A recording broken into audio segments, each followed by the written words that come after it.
Okay, good morning, everybody. We're having a good morning.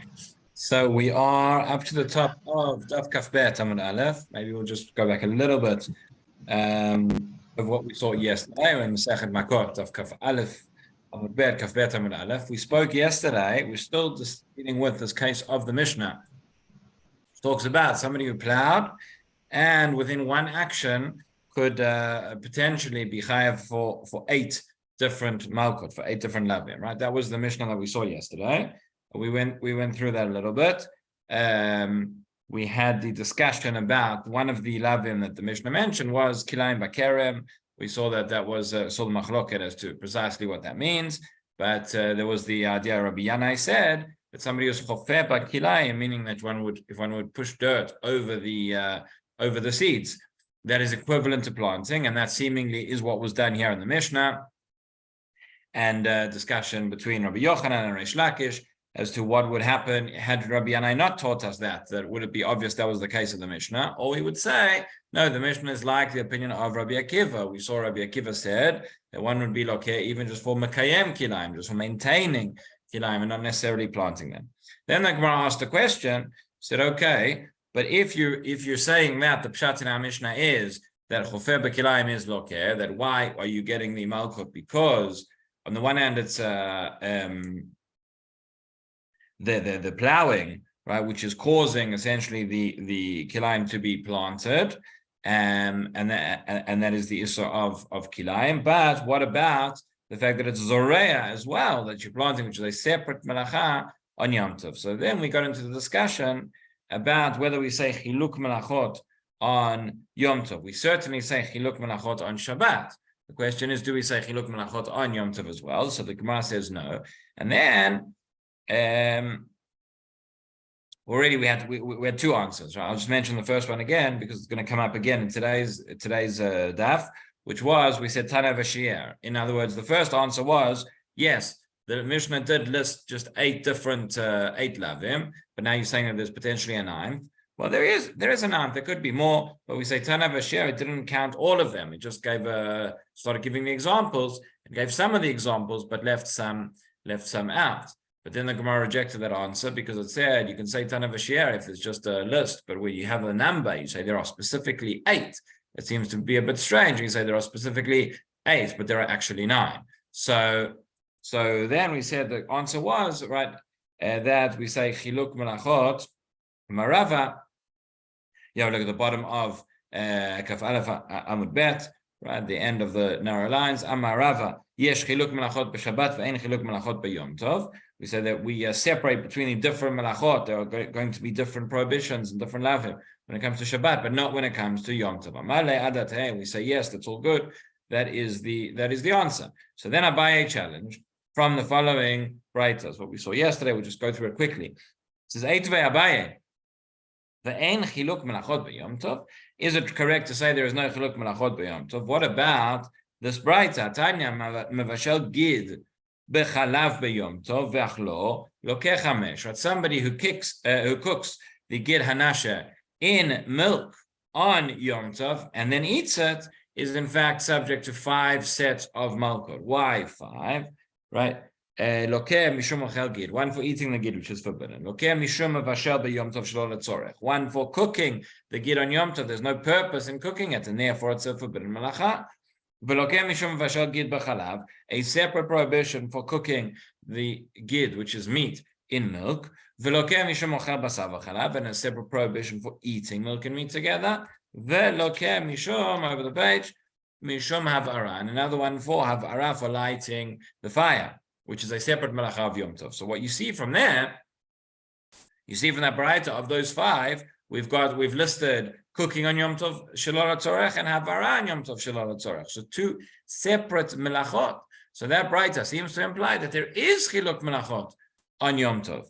So says the Gemara now at the top of Daf Kaf Bet Amud Aleph, if that's correct. If it's correct, what you said previously, Rava, that there is no chiluk melachot on Yom Tov, so mishum havara lo mechayev.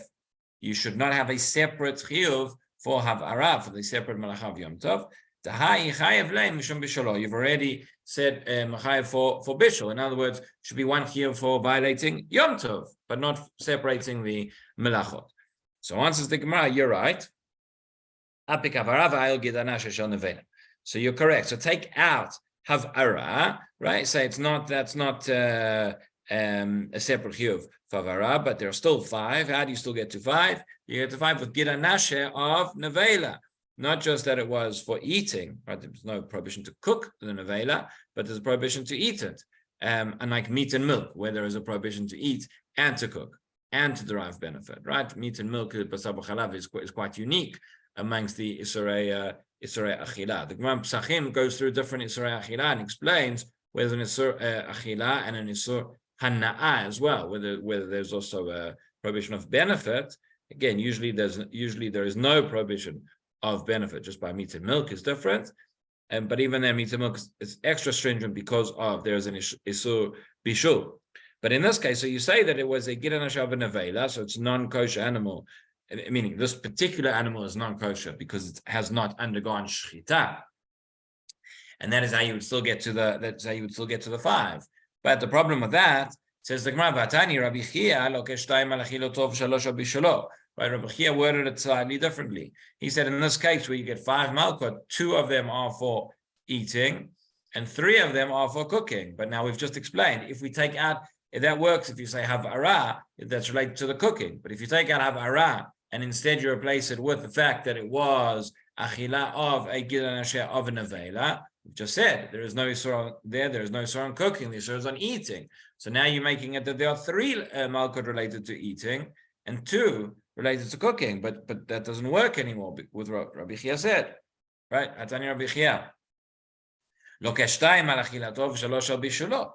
And if it's correct that you just said switch the havara to gida nashe shel nevela, so then it should be, we're now on the the 5th line on top of Daf Kaf Bet. V'ita shalosh al achilato hu chayav. In that case, it would be 3 for eating that would be chayav, right? Because we're saying that it's the bishul on Yom Tov is 1, and it's the bishul of basar b'chalav, that's 2. And then it's the eating of basar b'chalav, and it's the eating of gida nashe, and it's the eating of nevela. That's 3 related to eating. So so we say no. You don't include havara in the list, but what you should include in the list in its place is another prohibition related to cooking, not related to eating, and that is the fact that it was atzei ashera, that it was wood from a tree which was worshipped for avodah zarah, and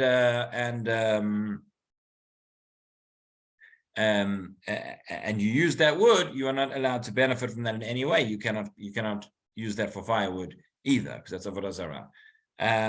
By the way, interesting. I saw yesterday, that we have throughout Shas the concept of and Tanakh, the concept of an Eitz Asherah, which is a tree worship for avodah zarah. Apparently, in archaeological records as well, Asherah was one of the ancient gods, obviously of the pagan. We're talking about idolatry, but that was worshipped for. It's apparently the fertility goddess. So that is something you can see. It's actually there in the archaeological records. They use the name Asherah. Very interesting.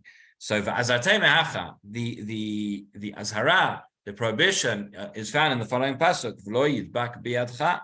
Right, there should not be attached in your hands anything. This is where we learn the prohibition, the lav, the azhara for benefiting in any way from the avodah zarah.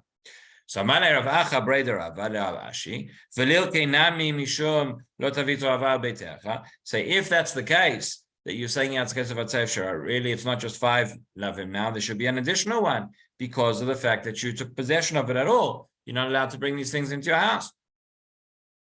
He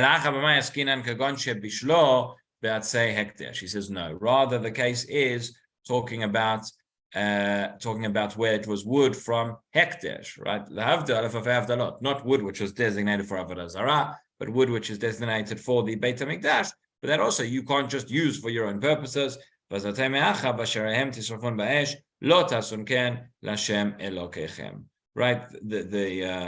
That should be burnt. And again, their wood, their trees which are used for avodah zarah, you have to burn it. You have to burn it in a way to destroy it. You cannot get any benefit from that consumption of using it for fuel.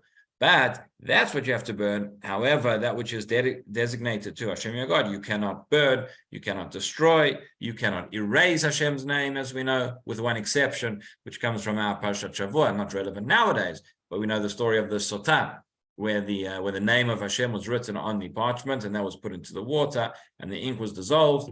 From there, we learn the principle of Gadol HaShalom, how great Shalom, how great peace is between people, between man and wife, that even for the sake of Shalom Bayit, Hashem is willing to have his name erased, but his name cannot be erased for anything else, and any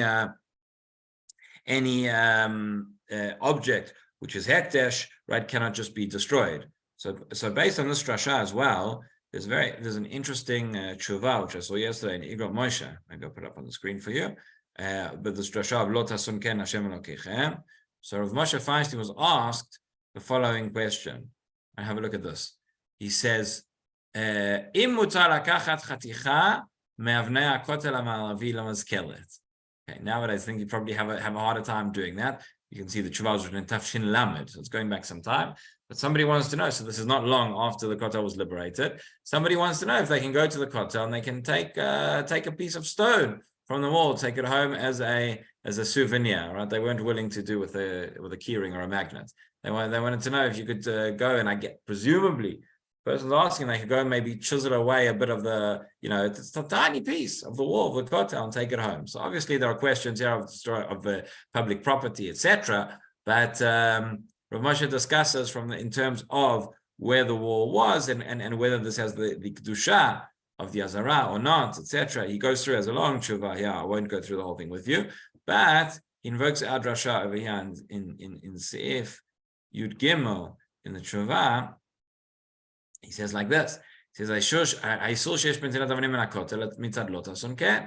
זה גם פשוט שנוסף לאיסור מעילה ואיסור להשתמש באידיוטה. Okay, so he goes into a long discussion whether this would be considered מעילה, meaning what this level of sanctity over there is. But nonetheless, he says, איכה איסור חמור דלאו דלא תעשון כן. Here we have the prohibition of לא תעשון כן, don't do so for that which belongs to Hashem, your God. Right? שהוא לאו if one was to take a stone from the Heichal or from the Mizbeach or from the Azarot, this would be forbidden under this drasha. Okay, and he goes through.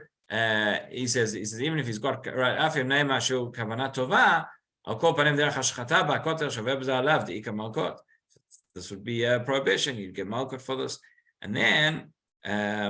It's always interesting sometimes to see the musar in the tshuvot. Have a look at what he says over here. He says, okay, until now we've been discussing the, I guess, black and white halacha in terms of, what is the status of the level of kedusha of the stones of the kotel. He says, nonetheless, osif shu pele beinai. He says, I find this wondrous that the person you're asking the question, right? The person who's sending Rav Moshe the question, this Rav was asked by somebody else. He says, he says, how could you not, turn around and rebuke this person who asked you? You're telling me there's nothing worse than this. Even if it was permitted, right? According to the halachically it was permitted, nonetheless. He says, he says, you're going to tell this person, you're the only person in the world. Right?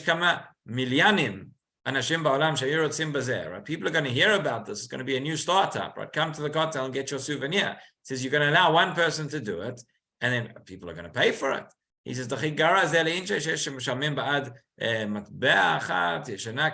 people pay for antiques and souvenirs and all sorts of things. He says, something which is over 2,300 years old.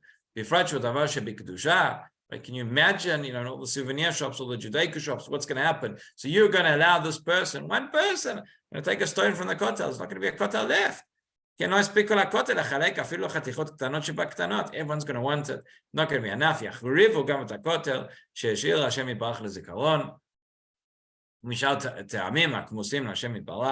Right?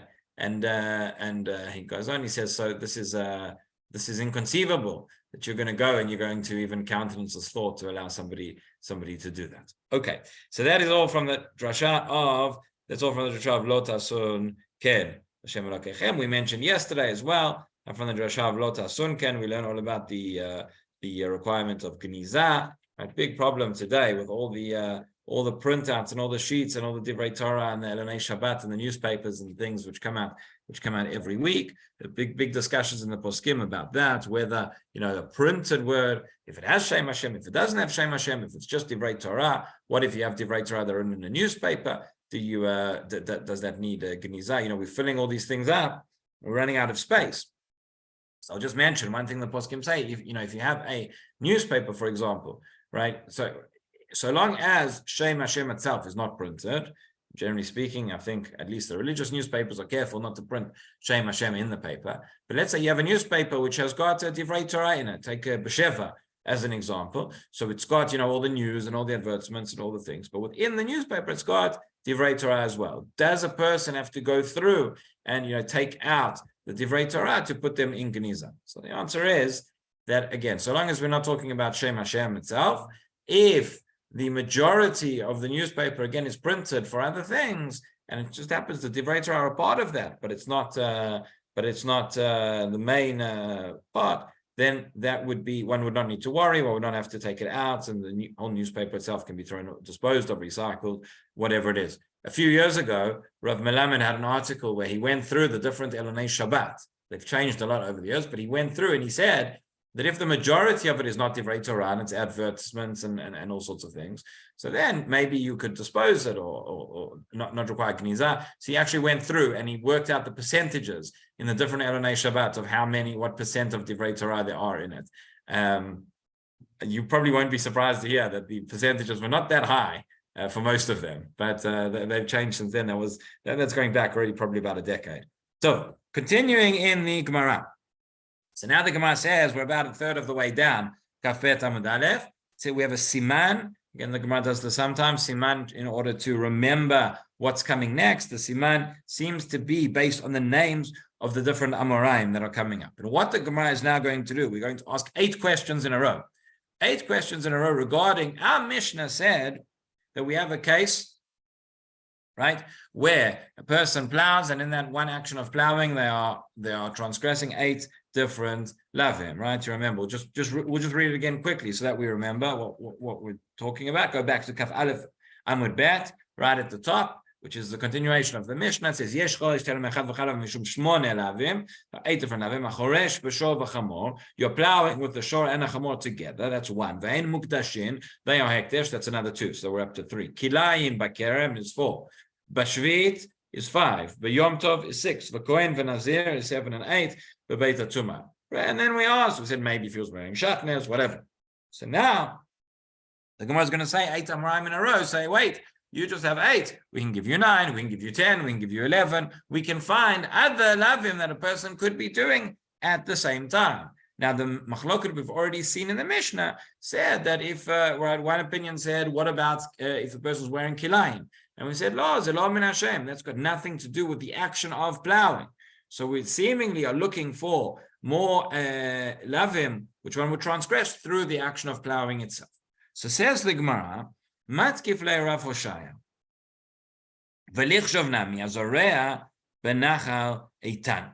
Okay, so let's say while you are doing this, you are essentially planting, right? Because again, we said you're covering up the seeds, so you're plowing, but you're also planting. That it's taking place in a nachal eitan. What is a nachal eitan? A nachal eitan is a certain specific type of valley. Discussion in Rishonim exactly what it is, but this is from the parsha of the Egla Arufa, right? Where a corpse is found outside the city limits, and we don't know. We don't know who is responsible. The elders of the city, the Beit Din, have to go and perform this unusual ceremony of the Egla Arufa. This is done in the Nachal Eitan, and it's done in this area, this valley, and you're not allowed to do any work there. You're not allowed to plant anything there. So what if the person was plowing and it was in the Nachal Eitan, and then that caused this planting as well? So that would be another lav, right? For azarate mehacha, and where do we find the azara against this? Because again, every case that we want to suggest you get lavim, you get malkot for, there needs to be a lav, there needs to be an azara in the Torah. For azarate mehacha, asher lo yaved ba. The pasuk says you won't. Right, that's pasuk relating to the Egla Rufa. The full pasuk says, "Oridu zeknei ha'ir ha'i et ha'egla al nachal eitan asher lo yaved bo." V'lo yizareh. That is the halacha, that you cannot work in this place. You cannot plant anything there. Okay, so if in addition to the fact that it was on Yom Tov and it was in Shvit and it was a Kohen and a Nazir and it was a Shor Nachamor, etc. So in a Nachaitan, that would be 9 lavim. So that is Rav Hoshaya. Okay, again, the Gemara is just going to go through without giving answers. We're going to go 7 in a row without giving an answer. What about Matkiflei Rav Chananya? We just mentioned, right? What if a person is doing this? He is erasing Hashem's name. Presumably, you've got somehow on the ground or where he's plowing, right? He's walking over it, he's plowing over something that's got Hashem's name written there, and he's now erasing the Shem. That is also a separate prohibition. That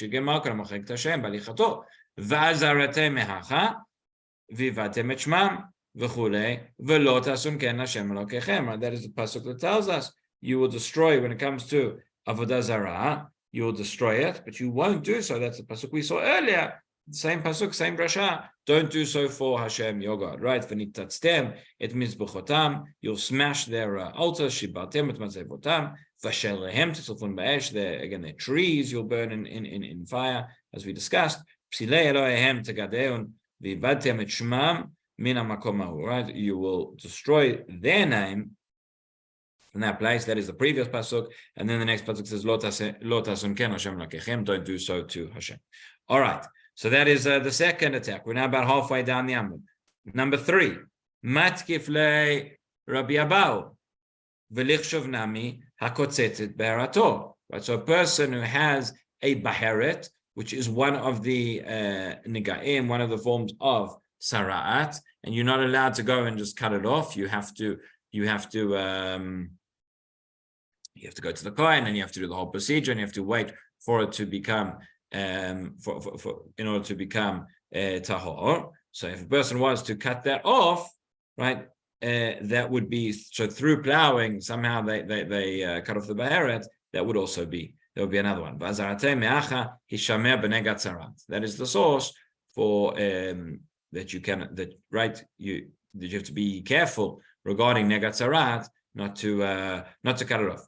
Matkif le'abaye, number 4, v'lichshav nami hameziach hachoshen ma'al ha'efod v'masir b'dei aron. Okay, so very strange, but again, we're trying to understand theoretically, trying to get to as many isurim in one go that we could. So says Abaye, what if while the person was plowing, they had either hameziach hachoshen ma'al ha'efod, you have in the big day kuna, there is a prohibition of separating the choshen from the ephod, right? The choshen with which the Kohen Gadol's breastplate, which is right on top of the ephod, to separate those two, one is not allowed to do. Also, the masir b'dei aron, right? To remove the poles from the aron. We mentioned this on Shabbat. It's Sudash Lishit, not in this context, but we mentioned the idea that the aron in the Mishkan or in the Mikdash has got the rings on the side. All the kelim have got rings on the side, and they have poles so that they can be transported. All of those, for the majority of those kelim, whenever it's time to transport them, you insert the poles, and then you get there, you have to unpack, right? And you take the poles away and you put them in storage. Except for the aron, the poles always stay there. Lo yasu abadim mimen. So if a person is plowing and they happen to remove the choshen from the ephod, or they happen to remove the poles from the aron, that would be v'zarate me'acha.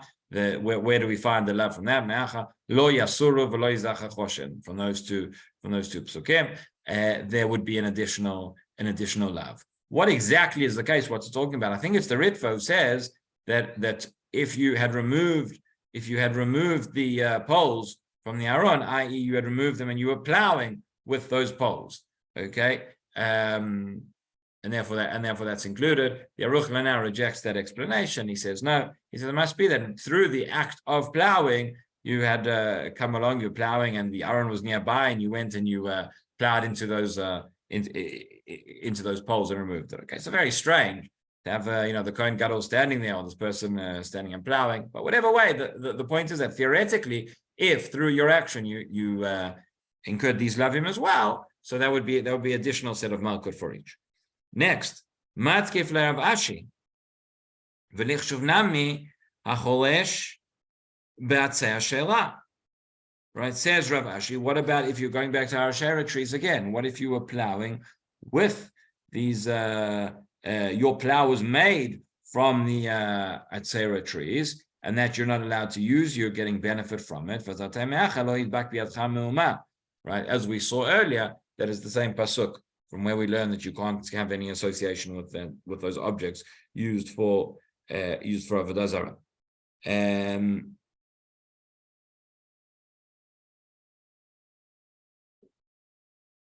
Right. Okay. Next, matkif laravina.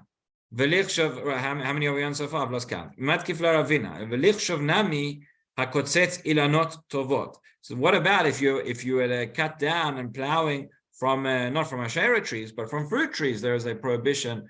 There is a prohibition to cut from those, to cut those down.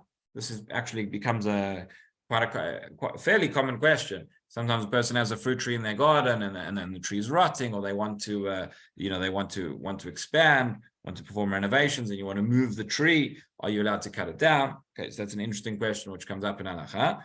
But if through plowing, the person knocks down the tree, that would be an additional. There would be an additional azara, right? Nami achoresh.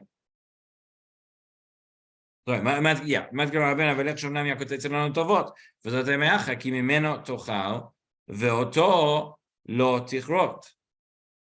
okay, so ad kan, I think we've had 7 different cases. Interestingly, is that the Gemara does not give an answer for any of them, right? Just leaves it so what is the answer? Why were these not listed in the Mishnah? Why were these not added onto the list of how many lavin you could have? So Tosfot says the reason until now is Tana v'Shiur, right? We used that answer earlier on the previous Talmud. We gave a different answer as well, but nonetheless, Tosfot says over here that seemingly is going to be the answer, where we say Tana v'Shiur that was yes, there could be more cases, but that was not listed. Interesting is that now the next case, the Gemara is going to bring another challenge, and the Gemara is going to provide an answer. So why all of a sudden does the Gemara feel the need to answer back, whereas before it didn't? So it could be that until now we've had 7 cases, right? So in our Mishnah it said there are 8. So you want to add on another 7, you can still say Tana v'Shiur. But now that we have another 8 cases, when we get to the 8th one, we can't say Tana v'Shiur anymore, because then you have just as many. The number is just as great that were not included. Then they were included, so then we have to explain that can't be. If you've got left over, it means you've got left over, but it's less cases than you've already brought. So what is the 8th case here, which the Gemara brings? It says like this. Amar le Rabbi Zera le Rabbi Mani, v'lich shuvnami kegon de'amar shvua shelo echlosh b'yom tov. Okay, let's say another case whereby a person would be chayav Makkot. If a person made a shvua, person made an oath and previously made an oath and said, I'm not going to plow on Yom Tov. So then, but when you are plowing on Yom Tov, and that's an additional one for plowing on Yom Tov, but one also for the shvua that you made for transgressing that. So answers the Gemara, Hatam, last of the narrow lines, says, Hatam lo kachal shvua, mushba v'omed ma'al Sinai. We say, well, that can't be the case, because the shvua would never actually apply. Because we have a principle. We say a person is mushba v'omed ma'al Sinai. We've just had Shavuot not long ago. We all stood at the mountain, right? We underwent an oath at Har Sinai to keep the entire Torah. So a person cannot go and make a shvua that's going to contradict something in the Torah, right? A person comes along and wants to make a shvua that I'm not going to keep kosher, something like that. Well, you've already made a shvua, so to speak. You're already bound by the fact that you have to keep kosher, because that is in the Torah. You can't. So a person's going to come along, make a shvua. A person's going to make a shvua that they're going to keep. In this case, that they're not going to violate Yom Tov. Well, there's no meaning, there's no relevance to that shvua, because you aren't allowed to do that in any event. So no. What's the case? Amale kegon damar Shvua shelo achlosh bein b'chol ubein b'yom tov. If a person made a shvua that said, I'm not going to plow ever, whether it's on Yom Tov or whether it's on a weekday, so you can make a shvua that you're not going to plow on a weekday. So since you said bein b'chol bein b'yom tov, we say the migo dechala alei shvua b'chol. Since the shvua applies on chol, since it applies for the weekday, chala alei nami b'yom tov. Therefore, it's going to we say once it's extended, we extend it across, and it's going to apply for Yom Tov as well. Okay, so that would be the case. The case would be person made a shvua that said, I'm not going to plow neither on chol nor on Yom Tov. Since it applies on chol, it applies on Yom Tov as well. So here we have an additional case. Why was that not listed by the Mishnah? So answers the Gemara, midi ite b'sheila lo ktani.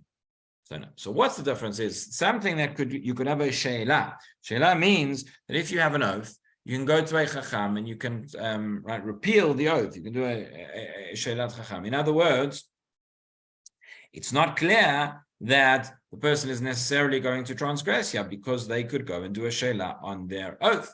They could sort of undo, and therefore it's not clear that there would be a prohibition, because if the person had done a sheila on their oath before they came along and plowed, so then there would be no prohibition, and therefore those cases that are not certain, the Mishnah did not include. Right? Midi the ite b'sheila lo ktani. That was not taught. So asks the Gemara, wait a minute, v'lo v'arei hekdesh. What do you mean that wasn't taught? You said, right, our second and third case in the Mishnah was that the shor and the schamor with which you were plowing were a hekdesh, a mukudashim, right? And if you make something hekdesh, you could always go and you could undo it. You could always be poda, and you could turn it to chulin. That's similar to the sheila here on the shvua. So very hekdesh. So once they're going, no, it says b'bechor. In that case, the case in our Mishnah, why were the shor and the chamor mekudashim? Because each one of them was a bechor. Bechor is different to other cases of hekdesh. Generally speaking, I have an animal. If I want to designate as hekdesh, I want to designate it to the Beit HaMikdash, so I can choose. I can choose which one. I can say, and there are different forms of making a neder or a nedava. I can say, I can designate upon myself that I have to bring a korban, or I can designate a particular sheep, and I can say, this sheep has to become a korban. As we'll see shortly, what happens if there is then a mum, if there is then a blemish that occurs on that animal, and it cannot be brought as a korban, then it gets a bit more complicated. But generally speaking, you can decide to make it hekdesh, you can designate it, and then you can switch it. You can switch it into chulin as well. A bechor is a firstborn that has intrinsic sanctity. That is not something that I have any control over. So yeah, the cases of a bechor. Okay, says the Gemara, but also we have another case in our Mishnah, which is also dependent on your designation, on your oath, so to speak, and that is the case of Nazir, a Nazir. Person made an oath. Again, a person can go out, can end their Nazirut. Right, in the same way, a person becomes a Nazir. They've taken an oath. If there's the sheila, without getting now into the laws of annulling the vows and sheila and oaths, but that's the same as the person who made a shvua there, person who made a neder, there would be a Nazir. So answers are going, no. The case here is Nazir Shimshon. So Nazir Shimshon is a different type of oath. The person made a Nazir is only for 30 days, or a person can extend it, whatever it is. But Nazir Shimshon is when a person takes an oath that they're going to be a different type of Nazirut that is going to last forever. So that cannot be undone. But so says the Gemara, but Nazir Shimshon is only subject to certain of the prohibitions. Nazir Shimshon baritam ve'lemetimu. That the case is the Nazir Shimshon cannot cut his hair or cannot drink wine, but he is allowed to be metameh to meitim. And our whole case in the Mishnah was, you said it was a Nazir, and he was going to get Makkot for the fact that he was going to get Makkot for the fact that he came into contact with the corpse. He was in the Beit HaTumah. If he's a Nazir Shimshon, well, he's not. That's not a prohibition for him. So no. So we have to say a different answer again. So we're going back to a different answer as to why this case of the shvua is not included. Ela haitana isu kolel lately. Okay, the reason is that our Tana of the Mishnah does not include the case of an Isur Kolel. In Isur Kolel means, so we spoke about this when we mentioned in the Mishnah a little bit, that we have the principle of Ein Isur Chalal Isur, meaning that if something is already prohibited, right, we cannot now go along and add on another prohibition that would not, we say it has an Isur, it doesn't get another Isur, unless there are certain cases. If the new Isur adds on something new, so one exception was when we said the two Isurim come at the same time, right? So this is how we explain why. Our Mishnah said the cases where somebody was plowing on Yom Tov and Shvit. So we asked the Achronim the question, if it's already, there's an Isur plowing in Shvit, there can't be a separate Isur plowing of Yom Tov, because you already have the Isur the entire year. Once Shvit comes in, how can you have an extra Isur plowing on Yom Tov? That's Ein Isur Chalal Isur. So one of the exceptions is, if the two Isurim come at the same time, right, then it would, then we don't say Ein Isur Chalal Isur, we say you have two prohibitions. So that's why there are those who explain that our Mishnah was talking about specifically when it was on Rosh Hashanah. Right, if it was Rosh Hashanah of the Shemitah year. So when the year begins on Rosh Hashanah, we now have the Isur of plowing because of Shemitah, and we have the Isur of plowing because of Yom Tov. So that is where it's bevat achat. But when we say Ein Isur Chalal, so there are cases where you would say an Isur would be Chal, where there is already an Isur, if it is what's called an Isur Kolel or what's called an Isur Mosif, which are two categories which are somewhat similar. But Isur Mosif means that you add that it had a certain prohibition. Now it's adding on something new. It's adding something extra to that. So too, in Isur Kolel would be where it's adding a whole new, perhaps a new category. The Rivan over here explains the difference. Maybe give some examples. One might be the difference between Isur Kolel and an Isur Mosif. Mosif means to add. Kolel, I guess, means to include, but it's more general. So you have a look here. The Rivan going up a little bit, it's quite long. Going back, where he says, Migo dechayli alei shvua. We said the whole point was that this case was where the person made a shvua that they wouldn't plow on bein b'chol bein b'yom tov. So he said like this. It says, Migo dechayli alei shvua, a little bit above halfway of the page, the Rivan. He says, Hainu. Isur Kolel ve'Isur Mosif. So what is the definition of an Isur Kolel and Isur Mosif? Right. Again, this is to counteract, to get around the problem of Ein Isur Chalal Isur. It says Kagon Shebachaticha Atzma Nosaf Isur. Right. So if we had a piece of meat which was forbidden, for example, and there was an extra Isur which came now and was added onto it. Kagon. Ilu nosaf ala Yom Tov isur al yadei shvuazu. Right. Essentially, we're saying that in our case, where it's Yom Tov, that you are adding on the shvuah, because it was already forbidden to plow on Yom Tov. So how can, right? This is the question: how can the fact that a person made a shvuah to say, and now they are transgressing their shvuah by plowing, but they were already transgressing plowing on Yom Tov? So how would we say there'd be an additional isur? We can't say one isur set onto another. This is kagon ilu nosaf ala Yom Tov isur al yadei shvuah zo v'avalei mosif. It says the fact that you have this shvuah that is adding on, meaning it's not the same isur, it's not the same prohibition that you had before, that is adding something on, and that's going to be relevant as well. Dumya de eshet ish v'naset chamoto de mosifu. So it says the same example in the laws of forbidden relations. So a woman who is married would be forbidden because she has an eshet ish, and then v'naset chamoto, and she becomes his mother-in-law, which is a separate prohibition as well, that is added on. That's going to be an isur musif, and that would therefore be two separate prohibitions. You wouldn't there say, well, since this woman is already forbidden to him, that extra isur, we don't say ein isur chalal isur. We say there's an isur which is added that is different. the meikara, and what would be the nafkamina of that? Meaning, why is it musif? The meikara kaimalei bechenek v'ashta kaimalei beskila. What it adds there's an extra level of severity. Before there would be an isur of chenek, and now would be an isur of skila. So since that extra level, that extra stringency has been added, therefore that is an isur musif, and therefore you can't say isur chal isur. Okay, we go on. It goes on a little bit. We'll pick up from there tomorrow. I think we'll stop here, and tomorrow we'll carry on explaining the difference between the Isur Musif and Isur Kulal. We'll get through to the end of our Gemara, and we'll move on to the next Mishnah as well. Ad Khan. Rabbi Kenigsberg. Thank you very much. Rabbi Kenigsberg. Sorry? I'd like to ask a question. It seems that it's very theoretical, and also it's very it doesn't have any application today. This collection of isurim that the person carries out almost simultaneously. And if you think about it, anyone doing that, I mean, it's a bit like someone eating a cheeseburger on Yom Kippur.